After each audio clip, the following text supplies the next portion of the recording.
কালুরঘাট সেতু এটি কর্ণফুলী নদীর উপর নির্মিত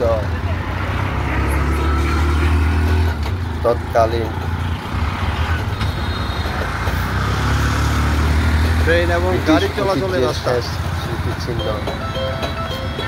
এই সেতুর নাম সারা মানুষ চলাচলের রাস্তাটা নতুন সৃষ্টি হয়েছে।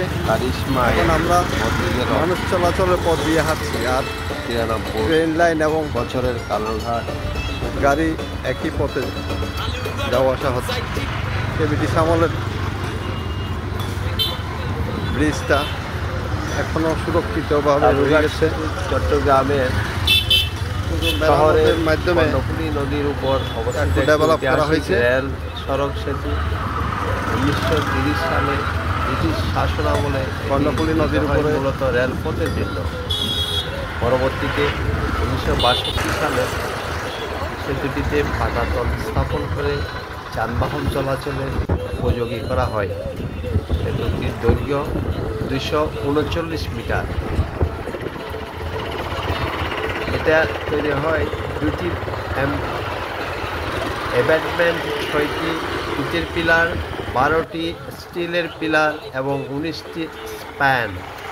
1971 সালে মুক্তিযুদ্ধের সময় কালুরঘাট সেতুর নিকটস্থ স্বাধীন বাংলা বেতার কেন্দ্র থেকে বাংলাদেশের স্বাধীনতার ঘোষণা প্রচারিত হয়, যা সেতুটিকে ঐতিহাসিক গুরুত্ব প্রদান করে।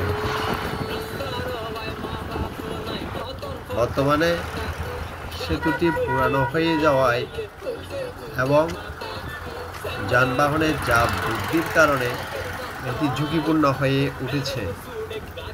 সেতুটির সংস্কার ও নতুন সেতু নির্মাণের পরিকল্পনা গ্রহণ করা হয়েছে।